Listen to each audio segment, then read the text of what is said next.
tardes, son ya las 4 de la tarde aquí en la península ibérica y por lo tanto, ¿qué pasa? Pues que comienza Todo es Geopolítica y lo hace hoy, por supuesto, ya lo decíamos, ya lo avanzábamos en el día de ayer, hoy con la mirada puesta en Sudáfrica, porque allí comienza la cumbre de los BRICS, una cumbre clave de la que llevamos hablando meses. ¿Por qué? Pues básicamente y sobre todo, porque hay más cuestiones, pero sobre todo porque es aquí, en esta cumbre de los BRICS, que comienza en el día de hoy, donde se espera que se trate, por parte de los principales países de los BRICS, Brasil, Rusia, India, China y Sudáfrica, quiénes van a ser los nuevos o las nuevas incorporaciones, más bien.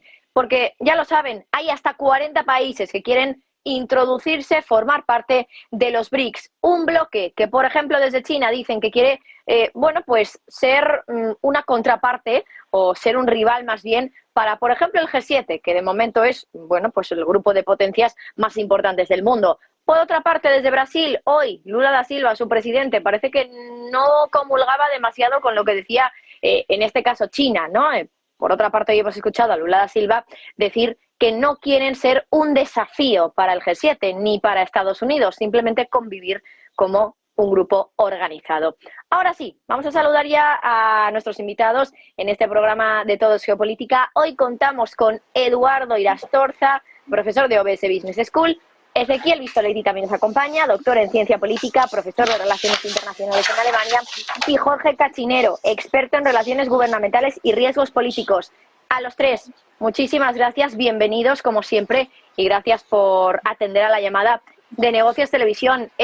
Voy a empezar un poco por orden, ¿vale? Por el orden que tengo aquí puesto. Eduardo, voy a empezar contigo y quiero hablar de los BRICS, porque antes de nada también anunciarles un poco a los espectadores qué es lo que se espera a lo largo de esta hora, porque no solo tendremos esta tertulia, este debate, también se espera que vayamos escuchando a los distintos líderes de los BRICS que vayan a ir hablando. Por ejemplo, en un ratito, se espera que en unos minutos, aunque me dicen que vamos con un poquito de retraso, se espera que empiece a hablar el presidente de Sudáfrica, también hablará 10 minutitos más tarde el presidente de Brasil, Lula da Silva. Escucharemos también a Vladimir Putin, que ya saben que no ha asistido de manera física a Sudáfrica por la orden de arresto emitida por la Corte Penal Internacional. Se espera unas declaraciones virtuales, de manera virtual. Pero vamos a comenzar, Eduardo, analizando un poco qué se puede esperar del día de hoy. ¿Qué pistas o qué es lo que vamos a tener hoy, qué conclusiones, qué resultados vamos a tener hoy en esta cumbre de los BRICS, donde hablarán todos estos líderes que ya he mencionado en los próximos minutos? En principio, lo que no podemos esperar son unos resultados muy tangibles, muy concretados. Yo creo que es una reunión es la primera vez en 3 años que se reúnen físicamente, ¿no? Con todo esto de la pandemia, y lo que van a hacer es una declaración de intenciones, una voluntad de convertirse en ese contrapoder que antes señalabas, ¿no? En una alternativa a un escenario en el que Estados Unidos ha tenido pues su siglo de hegemonía y de dominio en todo el mundo. Ante eso, Brasil, India, China y Rusia pues se han puesto de acuerdo para unir fuerzas. Y no solamente se han puesto de acuerdo ellos, sino que, como ha señalado también, pues más de 40 países están solicitando la entrada. Yo la verdad es que esa entrada, si fuera uno de esos 4 países, la haría un poco con cuentagotas, ¿no? Porque antes de ponerse de acuerdo con quién aceptamos dentro de este exclusivo club, tenemos que ponernos nosotros primero de acuerdo en un montón de temas, en un montón de cuestiones. De hecho,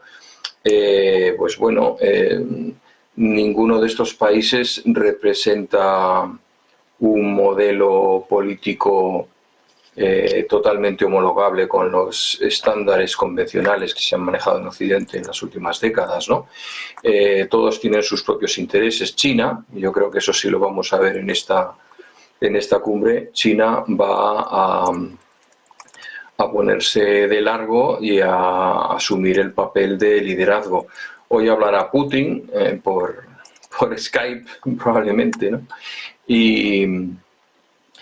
Y no tendrá que dar la buena noticia de que han mandado una sonda a la Luna porque les ha fallado, ¿no? Pero mañana lo harán los indios y al otro pues lo harán los chinos. Todos ellos están compitiendo por tener ese papel predominante dentro de esta cumbre. Yo creo que si tuviésemos que centrarnos en un logro o un resultado posible o aproximable, es una declaración de intenciones de construir una divisa que se contraponga al absoluto poder mundial que tiene el dólar hoy en día, ¿no?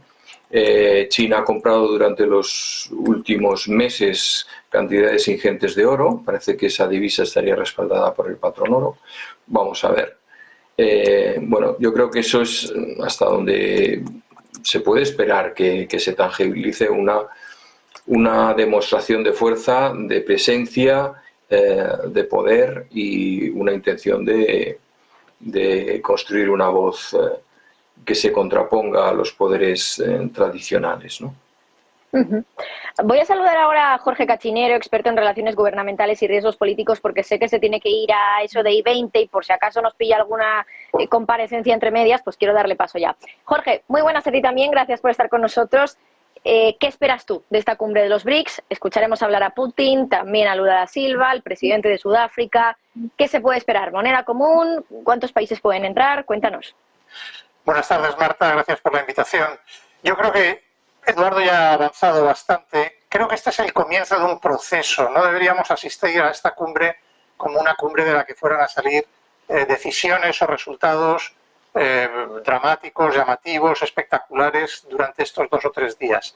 Yo creo que los dos asuntos centrales son, en primer lugar, la incorporación de nuevos miembros. Se ha dicho ya repetidas veces que hay 40 que han solicitado su ingreso, y yo creo que en esta reunión va a ser más la oportunidad para que los 5 países originales discutan cuáles han de ser los criterios para aceptar a nuevos miembros a partir de ahora en el futuro dentro de los BRICS.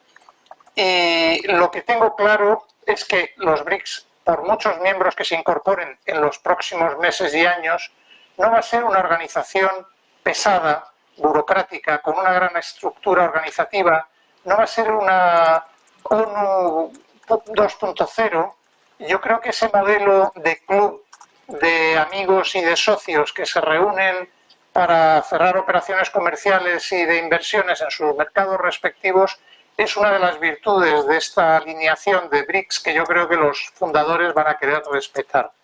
Y llamaría la atención, para que prestemos atención, a cuál va a ser el primer país que se acoja dentro de BRICS. No me sorprendería que fuera Arabia Saudí, que es el líder de los países de la OPEC, y que además Arabia Saudí arrastrara a continuación e inmediatamente a Irán, porque además China jugó un papel crucial en el entendimiento que se está produciendo entre estos dos países en el Próximo Oriente en los últimos meses. Pero si os dais cuenta, con Rusia dentro de BRICS como país fundador, que es el líder de la OPEC+, la entrada de Arabia Saudí, líder de la OPEC, y de Irán, productor de petróleo, podría eventualmente empezar a poner en cuestión el formato o el modelo del petrodólar. Porque, y esta es la segunda de las cuestiones que yo creo que va a ser centrales en esta reunión de los BRICS, es el estabilizar lo que ya se ha convertido en algo natural por razón de fuerza mayor, que es que los intercambios comerciales entre los socios de los BRICS y los futuros socios de los BRICS, los intercambios comerciales, digo, y las inversiones en sus países respectivos se realicen no a través del dólar, sino de sus monedas nacionales. Y entonces, independientemente de si hay una moneda BRICS, si hay un banco BRICS, que yo creo que de llegaría con el tiempo, lo más importante es que haya una ratificación en esta reunión de que todos estos países quieren seguir siendo socios comerciales, tomando sus monedas nacionales y de nuevo debilitando el dólar dentro del comercio y las inversiones mundiales. Ujú. Bueno, muy interesante lo que nos cuentas. También tenemos con nosotros a Ezequiel Vistoletti, doctor en ciencia política, profesor de Relaciones Internacionales en Alemania, por continuar un poco con esta introducción de lo que se puede esperar en esta cumbre de los BRICS. Me ha parecido súper relevante, bueno, ese atrevimiento, si lo puedo decir así, de Jorge diciendo el primer país que podría entrar sería Arabia Saudí. Ezequiel, no sé si estás de acuerdo. Sí, en principio sí. Bueno, primero buenas tardes Marta, Jorge y Eduardo.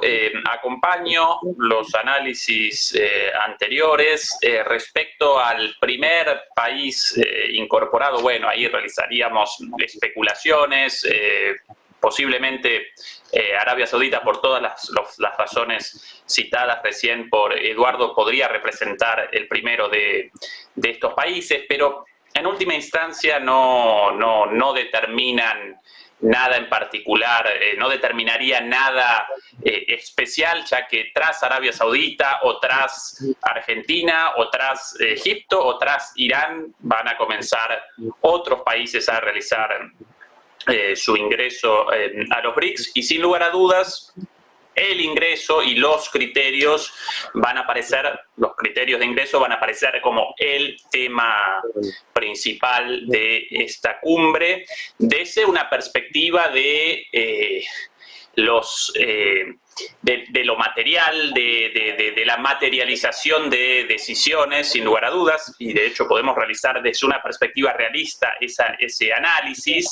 En este sentido, no vamos a presenciar el inicio de una nueva moneda, ni una revolución de la noche a la mañana. Recordemos, por cierto, a lo largo de cuántas décadas debieron materializar las instituciones surgidas de Bretton Woods. ¿Sí? Recordemos los años de trabajo para la creación de una moneda común en la Unión Europea. Bueno, más allá de eso, más allá de la perspectiva material, más allá de un análisis de una perspectiva realista, también, cuidado, podemos realizar un análisis de una perspectiva constructivista, en el sentido de que no el ser, sino el querer ser, las ideas, los proyectos también determinan las relaciones internacionales y la geopolítica y la geoeconomía global.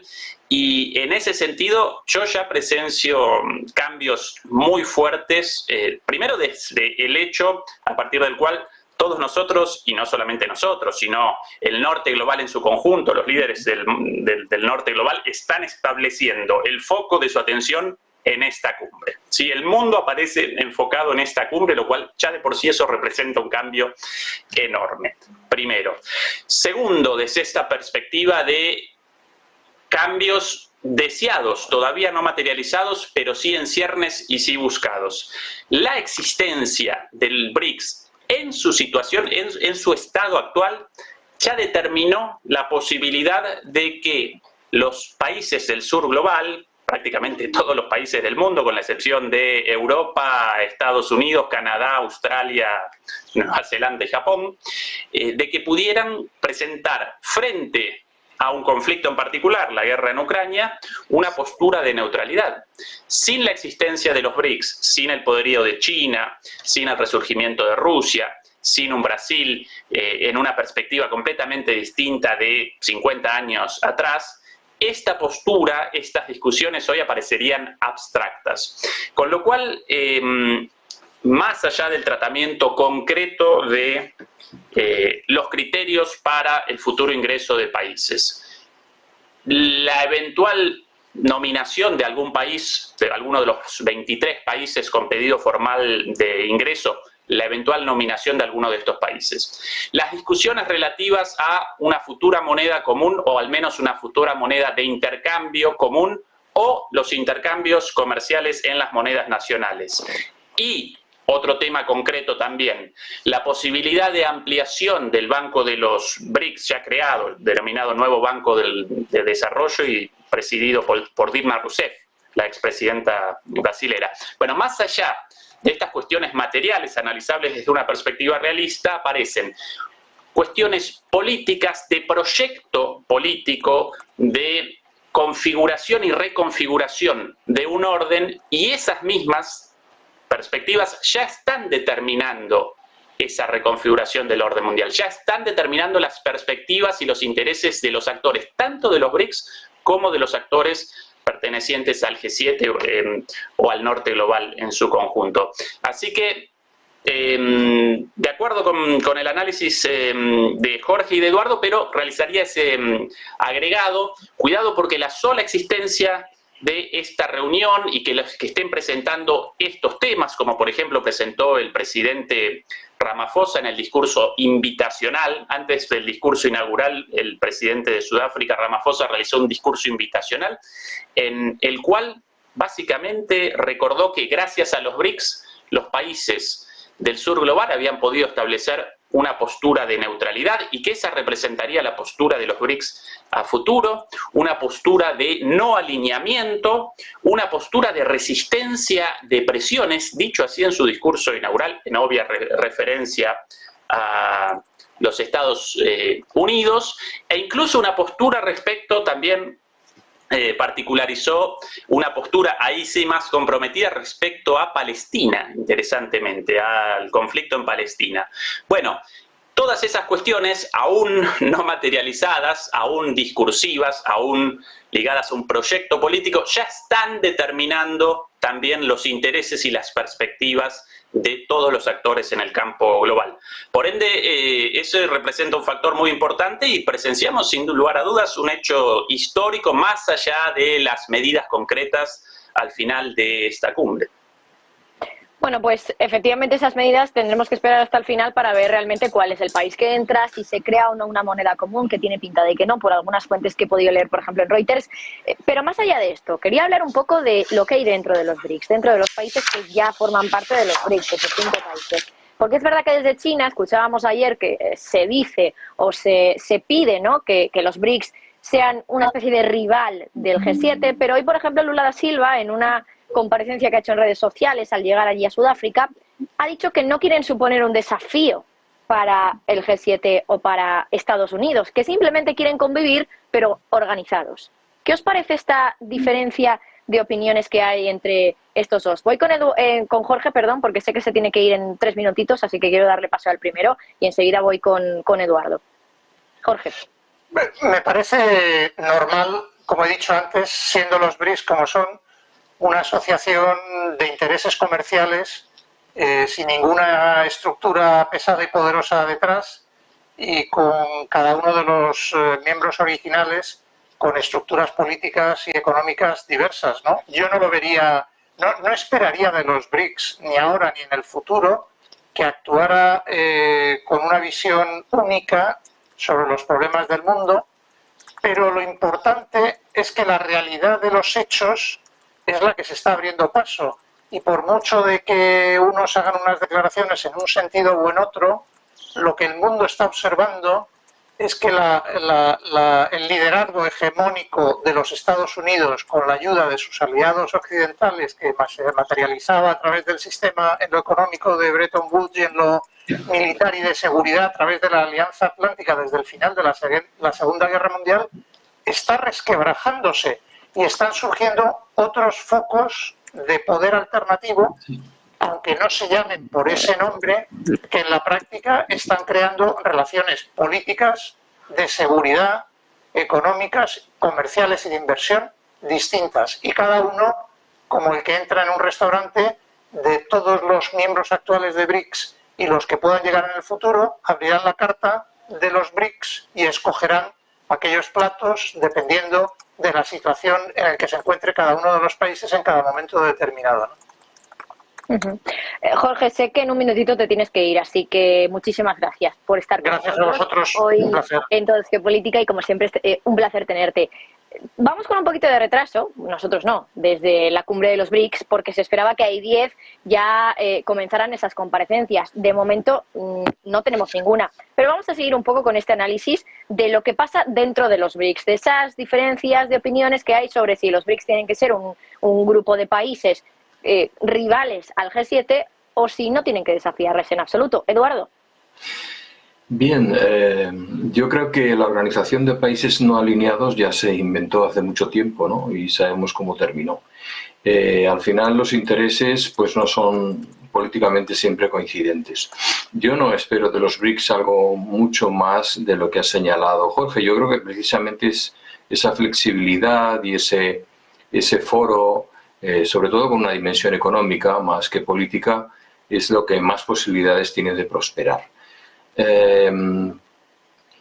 ¿Qué más podemos decir? Podemos señalar también un detalle muy importante, y es que desde dentro de los BRICS hay un dato del que no se ha hablado mucho, que creo que es muy relevante, y es saber qué país musulmán va a ser el que se alce con el liderazgo de ese inmenso bloque que es el mundo islámico, ¿no? Tradicionalmente ha habido 3 países que competían con ello: Irán, Arabia Saudita, Egipto, ahora se suma Indonesia, como Pakistán, por supuesto, como el país más musulmán, más poblado de la Tierra. Pero claro, mientras esté la India no va a ser Pakistán. Ahí hay un juego muy interesante también en una segunda línea que es importante tener muy presente en este momento. Por otro lado, también es bastante reseñable el hecho, y vamos a estar muy atentos, de que China esté pujando por ser realmente el gran líder de esta organización. En principio, vamos a señalar con intereses económicos comunes. A mí me recuerda, y es propio de cualquier etapa de inicio, de cualquier voluntad política a largo plazo, me recuerda la frase de la Compañía de las Indias Orientales cuando desembarcó en la India a principios del siglo XVII, ¿no? Trade not territory. Queremos comercio, no queremos territorios, pero bueno, estamos viendo que ya hay países que están viendo que no tienen más remedio que una presencia física como puede ser China y Rusia, y eso nos llevaría a hablar de lo que está pasando ahora mismo en África, que tienen que mirar también más allá. Ezequiel, ¿qué te parece esa diferencia de opiniones que hay entre China y Brasil, por simplemente centrarlo en 2 países, porque son los que de momento se han pronunciado al respecto, sobre cómo tienen que actuar los BRICS, bueno, pues en comparación con Estados Unidos o con el G7? No te escuchamos, no sé si soy yo, pero creo hola, que... hola. Ahora sí. Ahora sí. Bien. Entre las características de los BRICS aparece la posibilidad de la confluencia de intereses a pesar de la existencia de contradicciones entre los países. Y en ese sentido no debemos cometer el error de realizar un análisis de los BRICS a partir de las categorías de análisis actuales basadas en las instituciones o basadas en el orden surgido posterior tras Bretton Woods, ¿no? Tras la conferencia de Bretton Woods y los acuerdos de Bretton Woods. Ese acuerdo de Bretton Woods, ¿qué estableció? Instituciones fuertes, con hegemonía fuerte, con intereses compartidos y con un otro, ¿sí? En su momento ese otro, la Unión Soviética y el bloque tras la cortina de hierro. Bueno, después colapsó y apareció un mundo unipolar, pero también con reglas muy claras, con un líder muy claro, con instituciones muy claras. Los BRICS presentan una lógica distinta, pero no la presentan los BRICS en sí, sino que la tendencia imperante frente a la crisis de ese viejo orden mundial, la tendencia en ciernes de este nuevo orden mundial está caracterizada por la multicentralidad, la capacidad de establecer distintas áreas de influencia con intereses comunes, también con tensiones, pero interrelaciones alrededor de intereses comunes, sin una hegemonía única o múltiple, 1, 2, 3 actores hegemónicos, sino relaciones más fluidas. Y eso aparece tanto en las declaraciones de los mandatarios incluidos en el BRICS, como en sus posiciones, como así también incluso en los países, en los candidatos al ingreso al BRICS. De ahí que puedan participar, o que no solo puedan participar, hayan solicitado el ingreso Arabia Saudita e Irán a la vez. Ambos solicitaron el ingreso y muy probablemente ambos van a realizar tarde o temprano el ingreso. Dos países hasta hace poco tiempo enemistados, hasta, bueno, la mediación de China, pero aún así como las dos potencias regionales hegemónicas en el mundo islámico. No obstante ello participa también como candidato al ingreso Bangladesh. Bangladesh, un país con fuertes tensiones con la India. Incluso Pakistán también realizó declaraciones, o líderes pakistaníes referentes a la posibilidad del ingreso, aunque aún no presentaron una solicitud. Bahrein, Emiratos Árabes Unidos, Kuwait, todos países con tensiones, conflictos entre sí, no obstante lo cual, a pesar de lo cual, pueden participar en o podrían eventualmente participar, presentaron sus solicitudes de ingreso en esta institución, porque esta institución responde a la tendencia del nuevo orden mundial en ciernes de multicentralidad. De ahí, Marta, esas divergencias. Las divergencias en el futuro, por lo menos si efectivamente el viejo orden mundial tarde o temprano desaparece y en su lugar aparece otra cosa, bueno, en esa otra cosa vamos a presenciar relaciones mucho más fluidas, mucho más complejas, tensiones y conflictos también, ¿sí? Pero alrededor de distintos centros de influencia, interdependencias y tensiones a la vez. Por eso caracteriza también a los BRICS. Hemos hablado antes de cuál sería el primer país en entrar a formar parte de los BRICS. Decíais algunos de vosotros, Jorge, me parece que era, no sé si era Ezequiel o era Eduardo el que estaba de acuerdo con eso, Ezequiel en este caso, pero ¿qué y cuántos países deberían entrar a formar parte de los BRICS para que pueda ser un bloque suficientemente potente como para rivalizar con el G7? De momento son 5 y son 5 países bastante importantes en lo que es el llamado sur global, pero ¿qué otros países? Decíais Arabia Saudí, al final es un agente también, un país importantísimo en lo que es Oriente Medio. ¿Algún otro país de América Latina que pudiera ser muy relevante a la hora de introducirse en los BRICS, Eduardo? Bueno, Argentina es uno de los países, esto lo sabe Ezequiel, que se han señalado que están interesados. Vamos a ver si la evolución política del país pues permanece en esa línea.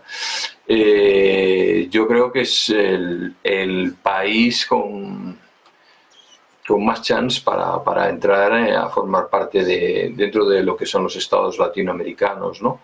Hay otros países muy importantes como son Turquía, por ejemplo, que se está moviendo muchísimo a nivel internacional en negociaciones. Lo estamos viendo en los recientes conflictos a los que estamos asistiendo.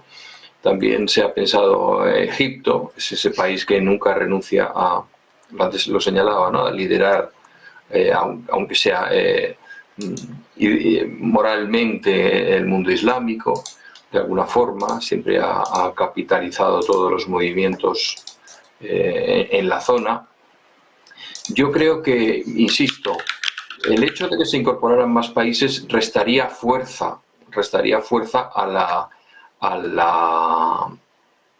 la capacidad operativa de este club restringido, ¿no? Además que ya empezaríamos a entrar en una regla de Pareto demasiado marcada, o sea, el 20%, es decir, los 5 padres fundadores supondrían el 80% de todo lo que se moviese en términos económicos, políticos, etcétera, y el otro 80% se limitaría a aportar un 20%, ¿no? Es bastante complejo. Yo creo que habría una asimetría muy grande. Esto, como siempre, es imprescindible reunir una serie de características. Irán las tiene. Irán es una gran potencia económica, probablemente también ya nuclear, etcétera. Arabia Saudí, por supuesto, tiene un enorme capital y una enorme fuerza y un enorme ascendiente sobre el resto de los países islámicos, pero ya empezar a abrir la mano a esas decenas de países que quieren entrar sin más, yo creo que sería un error si lo que se pretende es que esto se perpetúe y se proyecte en el tiempo. Bueno, súper interesante eso último, ¿no? Que sería un error dejar entrar a demasiados países. ¿Estás de acuerdo, Ezequiel? que presenciemos... yo te quería responder por otro lugar, en realidad. Puede que presenciemos inicialmente también una expansión de los países incluidos en el Banco de los BRICS, el denominado Nuevo Banco del Desarrollo, sí, antes que un ingreso formal a los BRICS como institución. Y eso generaría sentido de diversas maneras. En realidad, los BRICS aparecen en preparación, y China también como el gran motor de los BRICS, todavía aparecen en una fase de preparación para la asunción de un rol global mucho más fuerte en el ámbito financiero. En el ámbito económico ya presenta esas características, ya aparece como la segunda o la primera economía del mundo. En el ámbito militar todavía no, pero con el aceleramiento de los tiempos políticos a partir de la guerra en Ucrania, bueno, presenciamos ahí también una carrera avanzada de China junto a Rusia ahora hacia su militarización o hacia la maximización de su poderío militar. Todavía parece pendiente la decisión de China o el momento en el cual China determine que va a realizar una intervención en las finanzas del mundo mucho más fuertes, ¿sí? ¿De qué manera? Bueno, básicamente a través del reemplazo del Fondo Monetario Internacional y el Banco Mundial como institución financiera de última instancia, ¿sí? Para los estados, cuando la economía de un estado aparece en problemas o colapsa, ¿a quién llaman? Bueno, a las instituciones del Banco Mundial y del Fondo Monetario Internacional. China, si bien podría ya mismo aparecer como un prestamista de última instancia alternativo, todavía no realiza ese paso. No realiza ese paso porque eso determinaría el inicio de un enfrentamiento directo completamente, y porque China naturalmente por ahora participa también en el Fondo Monetario Internacional con un porcentaje muy pequeño, con demandas de una participación en el capital mayor, pero todavía con un papel secundario debido al poder de veto de los Estados Unidos entre los accionistas del Fondo Monetario Internacional. Bueno, a través del nuevo Banco de Desarrollo podría China realizar esos primeros pasos pronto, participando otros países endeudados, países en problemas, la Argentina, por ejemplo, pero no el único, Egipto también, curiosamente los dos candidatos al ingreso, generar a partir de ahí un ingreso de China y bueno, y de todos estos países a la escena financiera, a la estructura financiera como paso previo a el ingreso político y la institucionalización política de todos estos cambios. Entonces, puede que realicen ese primer paso. De hecho, ya en este banco ya participan otros países, no solamente participan los BRICS, sino que también participan como miembros otros países como Uruguay, como Emiratos Árabes Unidos, pero ninguno de trascendencia financiera, en el sentido de ninguno aparece endeudado con el Fondo Monetario Internacional, como por ejemplo la Argentina, a partir de lo cual una intervención de este banco determinaría un quiebre en las reglas del sistema financiero internacional en cuanto a las crisis y a los salvatajes. Entonces, esa es una de las posibilidades también, que en lo político determinen esta vez los criterios de ingreso político, pero antes de eso ya realicen avances con el ingreso a este banco y naturalmente con una expansión de su capital, porque por ahora los 40.000 millones de dólares a disposición de este banco representan todavía algo simbólico con respecto a lo que debería en algún momento alcanzar si quiere verdaderamente generar una alternativa a las instituciones financieras de Bretton Woods, ¿verdad? Por cierto, quiero volver a recordar a los espectadores que estamos a la espera de varias comparecencias. Por un lado, se esperaba que hay 10 por lo tanto ya vamos con un poquito de retraso. Empezará la primera de ellas, la del presidente de la República de Sudáfrica, la de Cyril Ramaphosa, todavía no la tenemos. También acto seguido va a comparecer Lula da Silva, presidente brasileño, y también tendremos al primer ministro indio, Narendra Modi. Eso, los primeros tres, pero luego viene uno de los platos fuertes también de esta cumbre de los BRICS. Hablará Vladimir Putin. No va a estar de manera física, no está de manera física ahí en Sudáfrica, ya lo saben. Si lo hace, se arriesgaba a poder ser arrestado por esa orden de detención de la Corte Penal Internacional. Lo va a hacer, va a comparecer de manera virtual. Se esperaba que eso fuera en torno a las 5 no, un poquito antes, en torno a las 4:30 aproximadamente, pero como todavía no han empezado el resto de comparecencias, entiendo que todo va con un poquito más de retraso.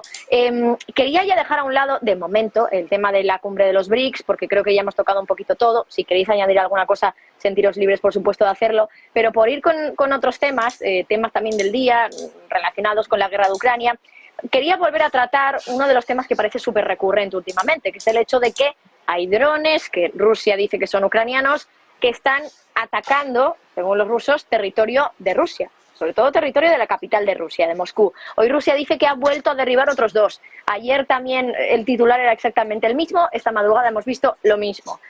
¿Qué está pasando? Porque me parece que esto ya cada vez ocurre con más recurrencia. Es decir, el hecho de que haya drones supuestamente ucranianos que van directamente a por el territorio de Rusia, a por la capital de Rusia, por Moscú. Eduardo. Bueno, el tema de los drones es una caja en donde caben muchísimas cosas, ¿no? Desde armas extraordinariamente sofisticadas hasta aparatos que te puedes comprar en un colmado, ¿no? En un supermercado. Lo que estamos viendo son ataques, pero ataques que no tienen ninguna consecuencia. ¿Cuál es el origen de esos ataques? Bueno, históricamente hemos visto que en determinados momentos algunos países se autoatacan para bien ganar la opinión pública o bien para justificar sus acciones. Yo no creo que este sea el caso. También hay que saber si esos drones parten del territorio ucraniano o son puestos en marcha por infiltrados por agentes ucranianos. No olvidamos que Ucrania pues ha sido parte de la Unión Soviética durante mucho tiempo y, lógicamente, pues igual que Rusia, cada uno tiene su quinta columna en el territorio correspondiente.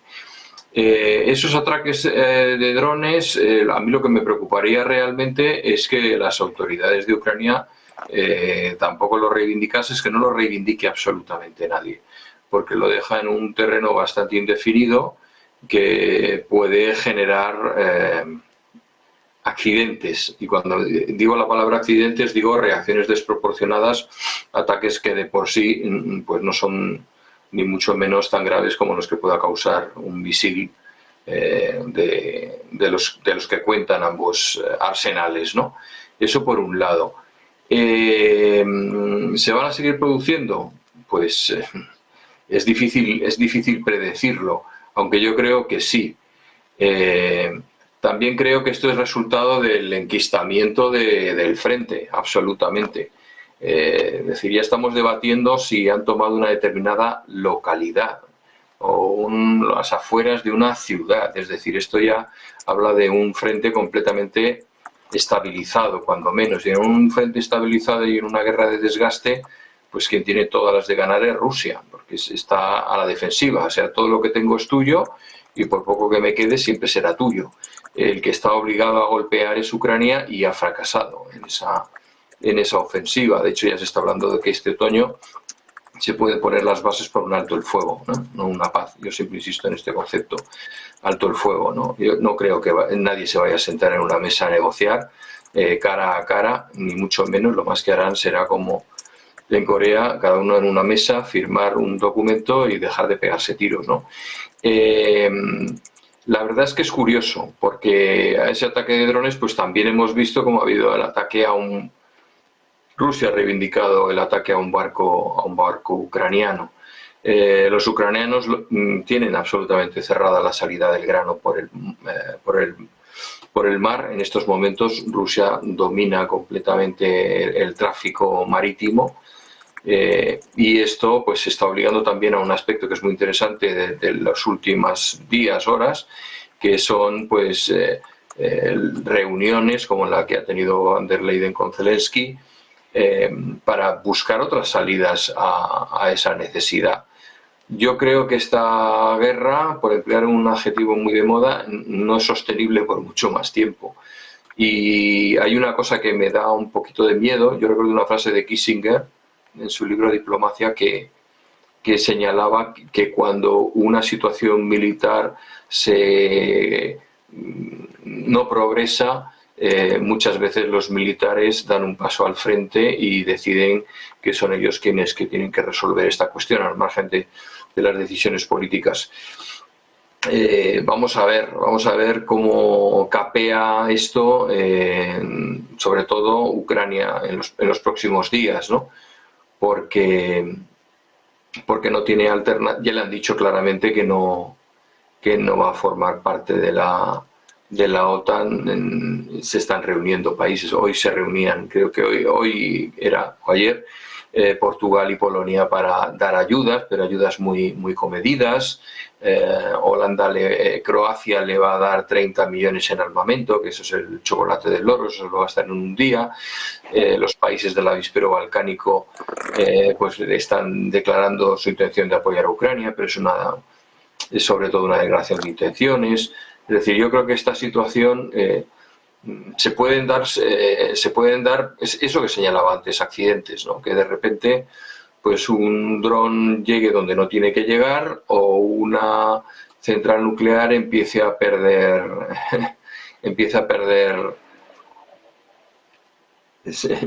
energía por alguna grieta que ha surgido de pronto. Vamos, y es algo que por cómo han ido incrementándose el tono de las intervenciones de Zelensky, cada día me queda más claro que si la situación continúa mucho tiempo más así, Zelensky va a hacer lo posible por poner el ventilador e implicar a cuantos más países sea posible para salirse con la suya, ¿no? Y porque parece que en las actuales circunstancias, esta es una frase que me hizo gracia, la escuché el otro día, pero parece que Rusia es el único, y que Ucrania es el único país que sabe que está en guerra, ¿no? El resto parece que están en un conflicto, estamos ayudando, pero en guerra, o sea, que saben que están en guerra son los ucranianos, ¿no? Y cuando te sientes solo en una situación de esas, pues las reacciones pueden ser inesperadas. Me parece también muy interesante ese debate que has abierto sobre lo que puede pasar después del verano, porque, bueno, aquí somos mucho de decir, en primavera va a pasar esto, en verano va a pasar esto, ahora sí. Se dice que en otoño, ¿no?, se va a negociar o ese alto al fuego más que la paz. ¿Estás de acuerdo, Ezequiel, en que podría ser ya este otoño cuando se negocie ese alto al fuego? Yo participo del análisis de Eduardo en cuanto a la situación en general, en cuanto al fracaso de la contraofensiva y en cuanto al significado de estos ataques con drones. Respecto a una negociación para un acuerdo eventual de paz, o mejor dicho, como bien remachaba Eduardo, para un acuerdo de alto el fuego, yo presencio un impedimento en este momento tras meses de reclamos y demandas de parte de las voces críticas, yo incluida, para el inicio de negociaciones, o por lo menos para no desactivar las negociaciones existentes, como en su momento cuando, bueno, Boris Johnson y Biden naturalmente también determinaron el fin de las negociaciones encaminadas entre Ucrania y Rusia a los 2 meses del inicio de la guerra directa. Bueno, ¿qué impedimento presencio? El hecho de que en este momento Rusia parece cómoda en una guerra de desgaste. Entonces, ¿cuál es la motivación de Rusia ahora para una negociación?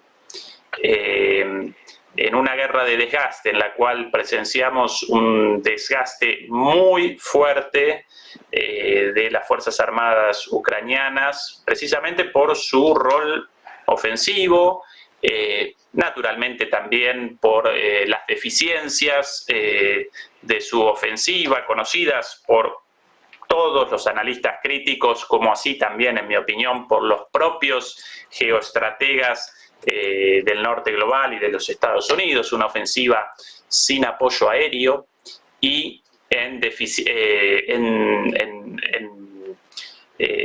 deficiencia artillera o en una situación negativa también en cuanto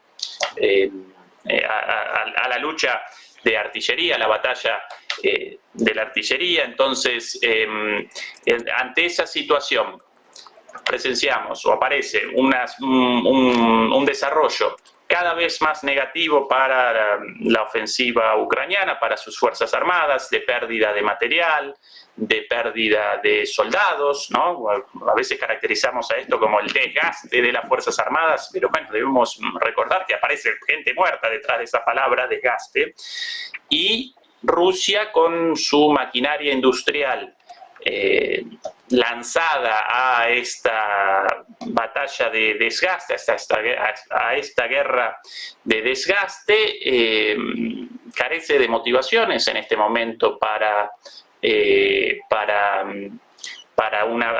la paz o para un alto el fuego, y posiblemente cuando en algún momento, si persevera esta situación, las Fuerzas Armadas ucranianas colapsen, en ese entonces acometerá Rusia en superioridad y sí, aparecerá encaminada hacia la obtención de los objetivos iniciales de este conflicto por Rusia y seguramente otros más, porque los objetivos van presentando cambios. Entre los objetivos aparecía la principal cuestión para Rusia, sin lugar a dudas, aparecía ligada a la neutralidad de Ucrania.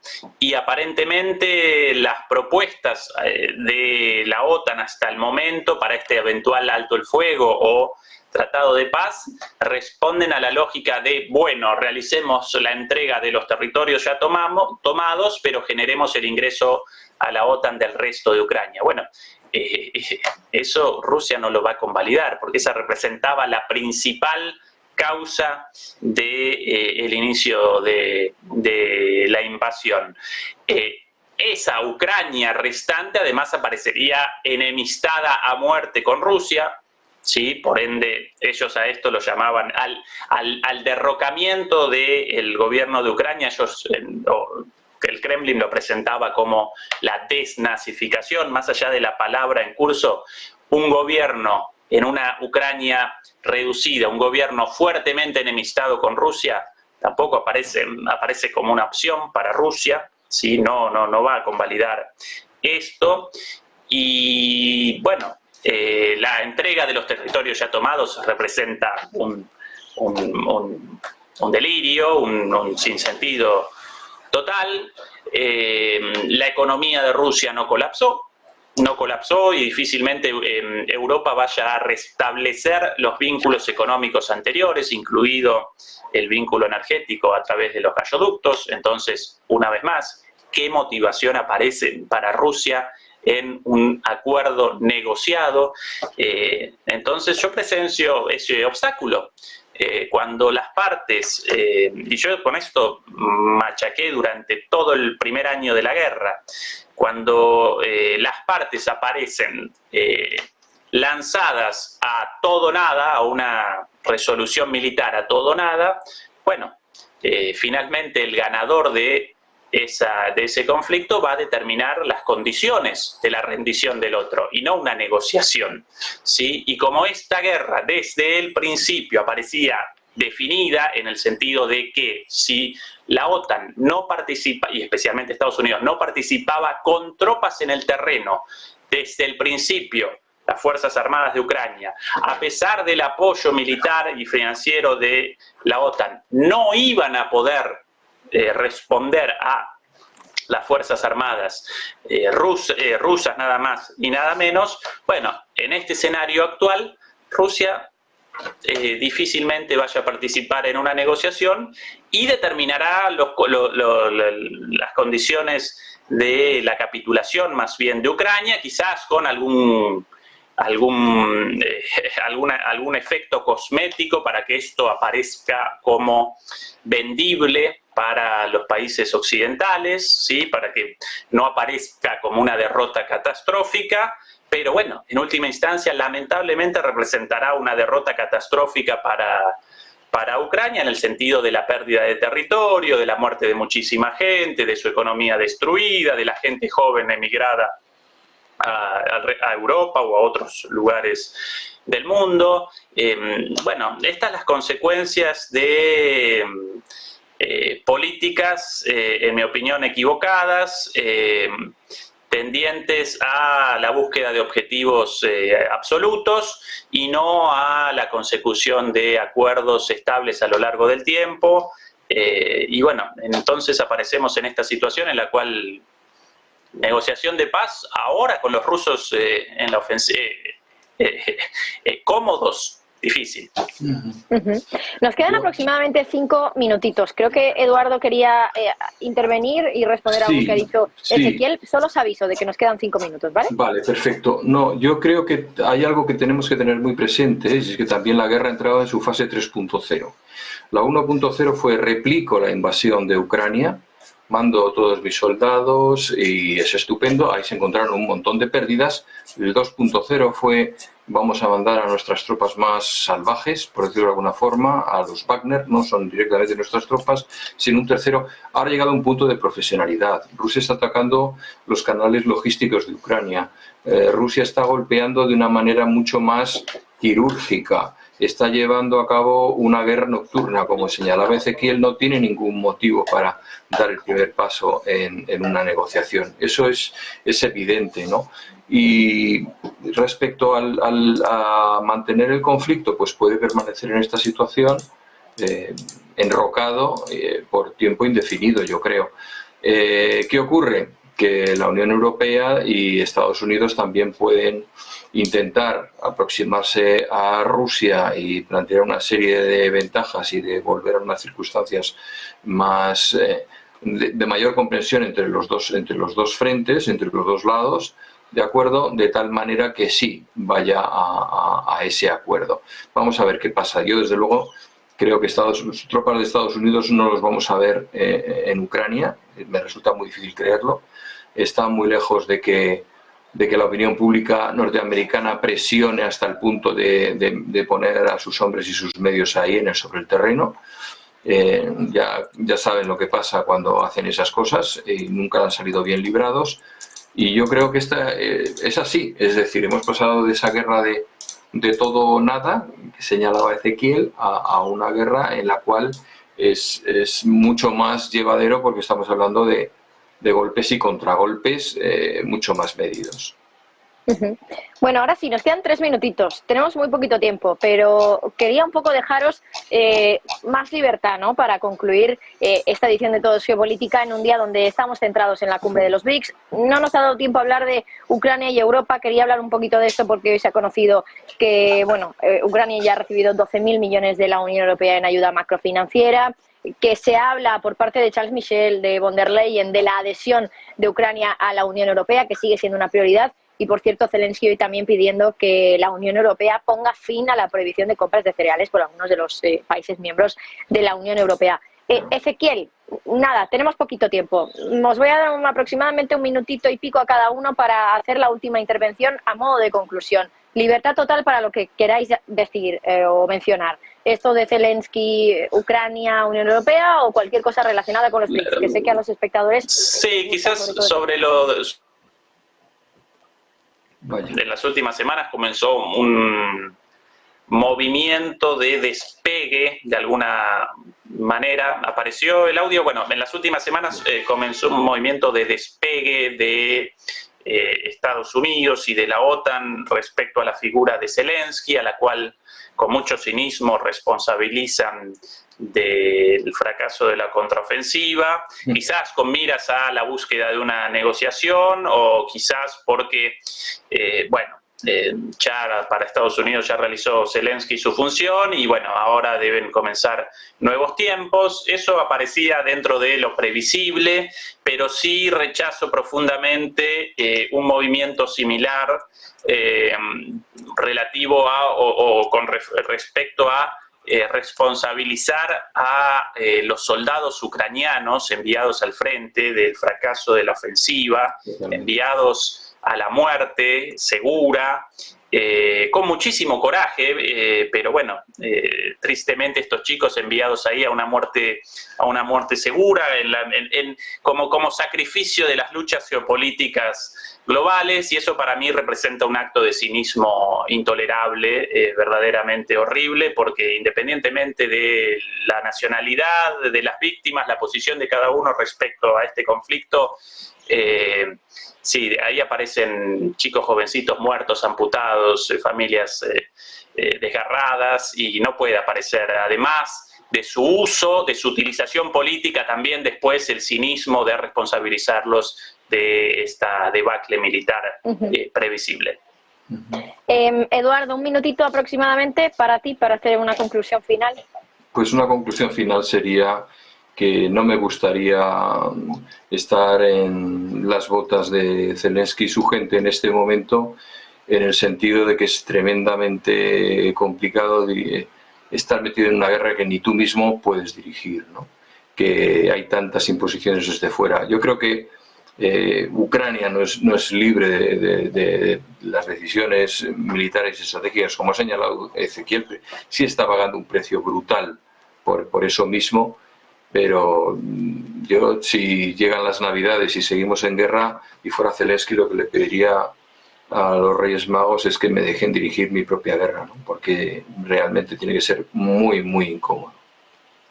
Eduardo Irastorza, profesor de OBS Business School. Ezequiel Vistoletti, doctor en Ciencia Política y profesor de Relaciones Internacionales en Alemania.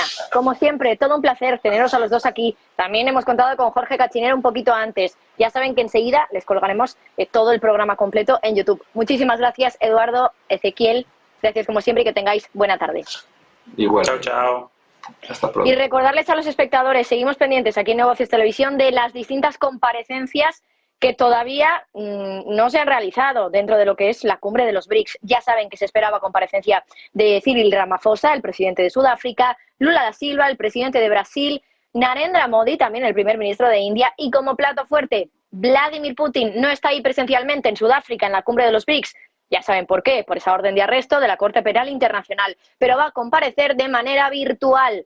En una comparecencia virtual tendremos a Vladimir Putin. De momento todo va con retraso. Se esperaba que comenzaran esas comparecencias a eso de las 4:10. Llevamos prácticamente una hora de retraso. Todavía no hay señales de que puedan comenzar pronto. Así que aquí, en Negocios Televisión, muy pendientes. Hacemos una breve pausa y les dejamos enseguida con más actualidad, última hora, y muy pendientes de esas comparecencias en la cumbre de los BRICS en Sudáfrica.